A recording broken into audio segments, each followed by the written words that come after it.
Hello everyone and welcome back to Life Transformation UK, or if you're here for the first time, welcome to Life Transformation UK.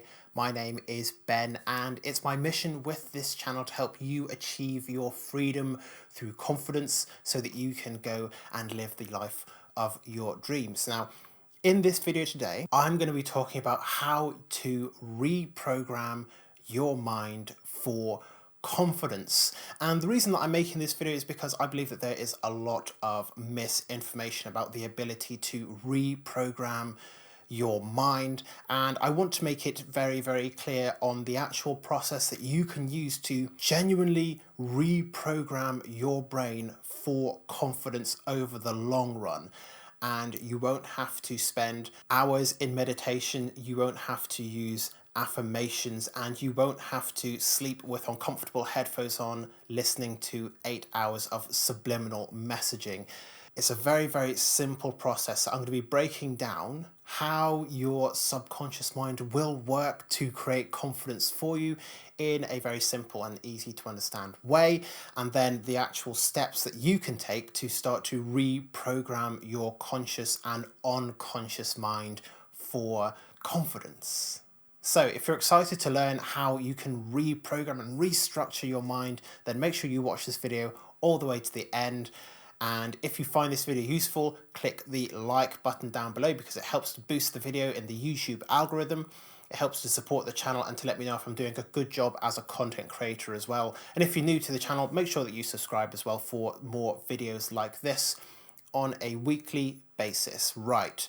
The first thing that you are going to need to know is that when you are searching for how to reprogram your mind on YouTube, you are likely going to come up with a lot of videos, so very, very long videos, kind of 6 to 8, 10 hours long, which claim to put out sound at a certain level of I think it's megahertz or kilohertz, whatever it is, with subliminal affirmations and binaural beats and all this stuff that is meant to kind of hack your subconscious into making you more confident, or into making you more abundant, or into making you more healthy, or this or that.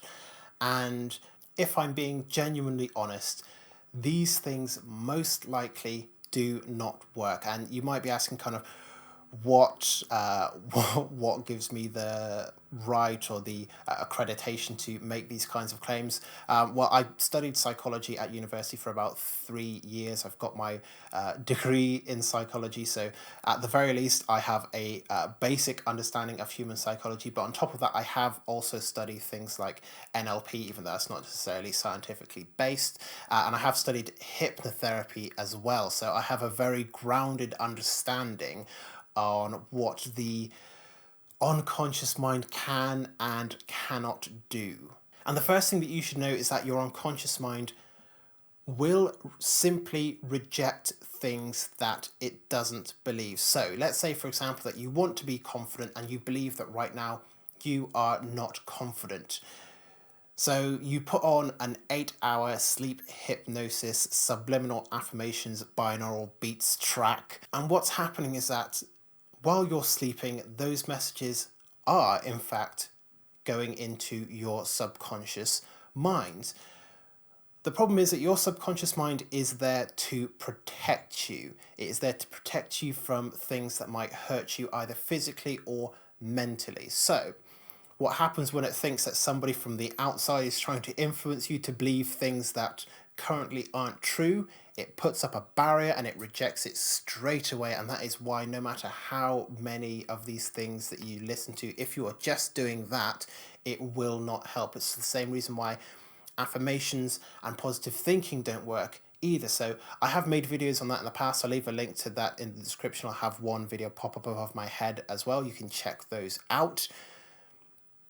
But ultimately, your subconscious mind is there to protect you. So it's not going to let in foreign messages into your mind. So that's not so good when it comes to building up your confidence from those things, but on the other hand, you can probably throw away the tinfoil hat if you do have one of those, because messages aren't going to be kind of penetrating from the outside as well. It's why advertisers have to cast such a wide net, because even though there is a lot of subliminal messaging in advertising, it is only going to work on people who already believe the messaging. That's why those advertisements have to go out on TV. And it's why that Facebook advertising and things like that is taking over, because you can hyper target people who are already likely to believe something instead, so that they go along with the advertising. But anyway, that's a tangent that I'm not going to go down on. That I'm not going to go into. That's a weird turn of phrase. It is something that I could talk about for a very, very long time, because I'm super passionate about psychology and things like that. So let's quickly move on. So having studied hypnotherapy, and I'm in fact going to get a complete diploma in cognitive hypnotherapy at the end of this year, I have learned a lot about kind of myths and misconceptions about hypnosis, especially sleep hypnosis. And one of the things is that hypnosis does not work on everyone. In fact, it doesn't work on probably the majority of people, because at the end of the day, hypnosis is kind of like fairies. It only really exists if you believe in it. That vastly oversimplifies it, but if you were to watch a hypnosis show, for example, what you'll find is that they'll do kind of like a general thing where maybe they will tell you that your hands are stuck to your chair. And they'll do that for kind of like the entire audience. And then he'll ask if people can raise their arms, and those who can raise their arms will do it because they didn't believe that it would work in the first place. So the suggestion was not implanted. But of those who did believe it, whose hands are still kind of hypnotically stuck to the chair or their lap or wherever it is, what the hypnotist will do is they'll then try to take them a level deeper. So it might be that they can lift.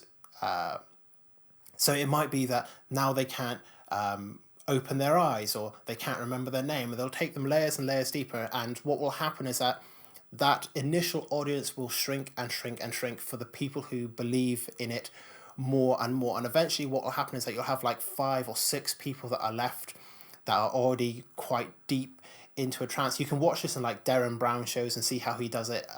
That will probably explain it a lot better.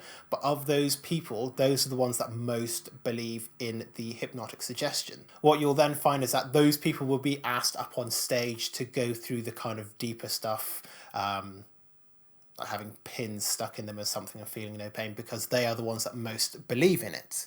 But as I said, hypnosis does not work for everyone, in the same way that therapy might not work for everyone, or coaching might not work for everyone. It entirely depends on what you believe and whether or not you believe it will work.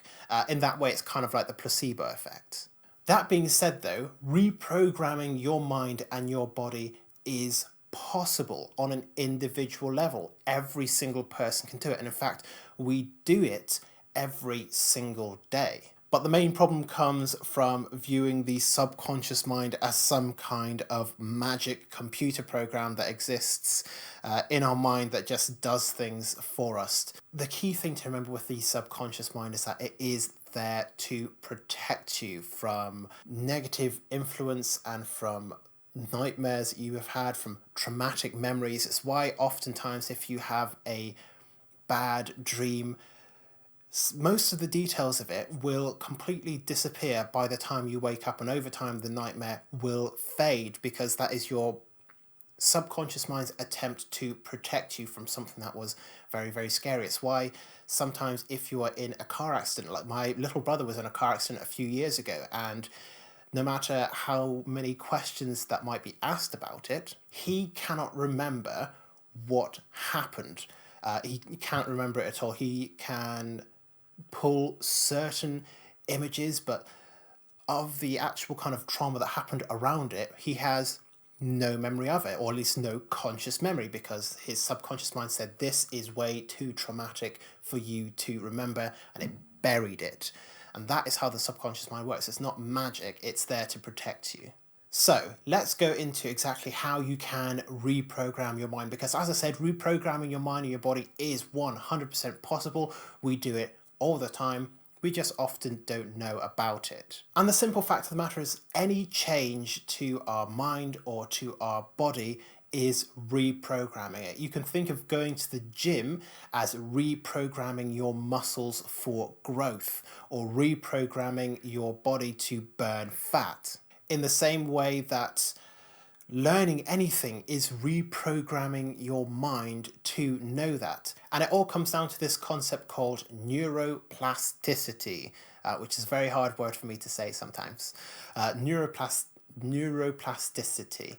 Basically, it's the idea that the mind is actually, kind of figuratively speaking, quite plastic. We used to think that our minds were pretty fixed, that we developed through childhood, and then once we reached a certain age, kind of that was it, the brain was done developing. But what has been discovered over the last kind of few decades of neuroscience and psychological research is that the brain is developing all the time, and it can restructure and reprogram itself almost with relative ease. And the thing is, the more often you actually do reprogram and restructure your mind, the easier it becomes.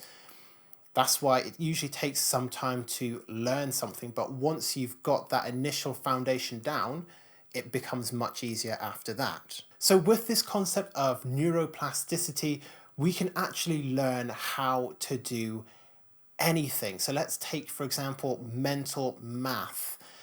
It's very, very difficult for a lot of people, but if you were to practice it for half an hour every day for the next year, what you're going to find is that for the first month, it's really, really difficult, and it's quite slow going for you to do mental math. But after that first initial effort, it's going to get a little bit easier. And that is because brand new paths are being formed in your mind. Think about your mind as this kind of overgrown forest, and you've walked straight through the middle of it and you've left a little trail behind. And then the next time you walk that trail, it becomes a little bit easier to see. It becomes a little bit more worn down, a little bit more beaten out. And then if you travel down that path 100, 200, 1,000, 10,000 times, then it becomes a trail. And that's the same thing that happens with your mind. It's the first time you try to do something, it takes a while for those neurons to connect together, those neural pathways to connect together. But the more you walk that path, the easier it becomes. That's how we learn anything. That's why repetition and practice works to help us to learn things. So, as I've said, you can learn how to do anything, any skill, and confidence is just another skill set. It's a skill set that some people are born with, and it's a skill set that the majority of people just have to learn instead. Now, what you eventually want is for your confidence to be part of your unconscious or subconscious programming. It's one of those things that you just do. And a lot of the times we don't think of ourselves as being subconsciously programmed to do certain things, but genuinely we are. We go about most of our days not actually thinking about what we're doing. We just do these things automatically. How many times have you been driving to somewhere and you completely zone out, but you arrive at the destination anyway because you were completely lost in thought, but your unconscious took over. It knows what it needs to do. Your mind and your body know what it needs to do, so it just did it. It's the same way that if you touch a hot stove, your hand will lift off of it straight away. You don't have to think about that. Your unconscious mind just does things that it is programmed to do.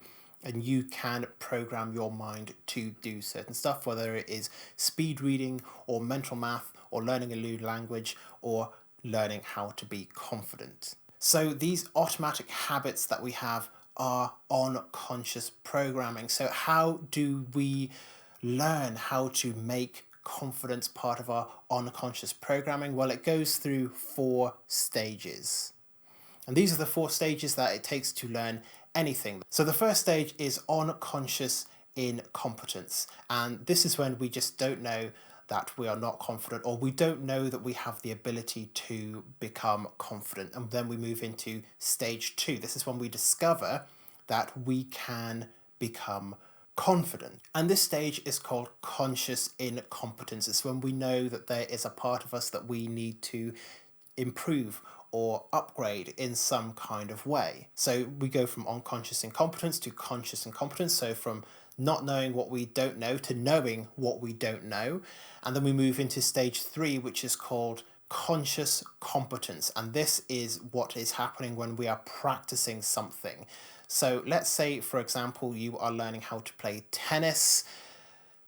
The conscious competence side is where you are thinking about every move that you are making, every swing of the racket, every positioning, every movement. You have to think about it. Same thing with confidence. When it is conscious competence, you know what the confident behaviors are and you have to practice them, but you are walking through those steps for yourself every step of the way.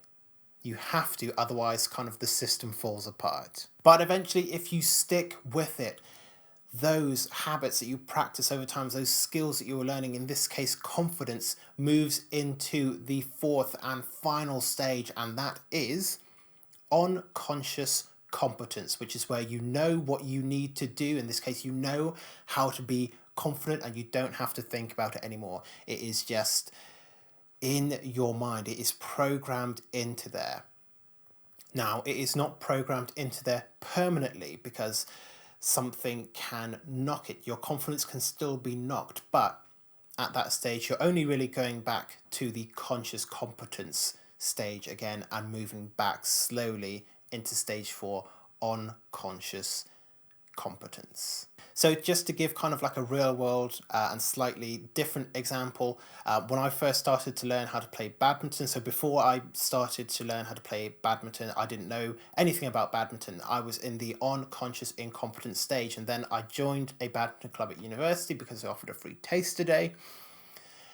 And I became consciously incompetent of the fact that, I became consciously incompetent in that I knew that I didn't know how to play badminton. So I got coaching, I did practice for several years, and I got myself to a point of conscious competence. Now, when it comes to playing badminton, I'm in a place of unconscious competence where I don't have to think about where I'm going to put the shuttle. I don't need to think about where I need to be on the court. I just do it. And a lot of the times my body will kind of instinctively take over with that kind of thing, and it will work the exact same with confidence. So maybe that wasn't as simple as I wanted it to be, but that is the genuine truth about how you can reprogram your mind, not just to be confident, but in fact to do anything. It's just moving through those 4 stages. And eventually when you practice a skill enough, it becomes unconscious, because that is how we learn anything, and confidence is just another skill that you can learn. So I hope you have found this video useful, even if it was a little bit long. If you have found this video informative and useful, and that you will be able to use this information to change your life, I would really appreciate it if you could leave a like on the video. Click the like button down below. If you're new to the channel, make sure that you are subscribed. I put out 3 videos every single week on self-esteem, self-confidence and self-improvement, all geared towards helping you create the life that you want. So if you're interested in that, then make sure that you do click the subscribe button down below. If you have any questions, any thoughts, anything like that, leave them in the comments section and I'll do my best to reply to every single comment as soon as I possibly can. But otherwise, thank you very much for making it all the way to the end of this video, and I look forward to seeing you in future videos very soon.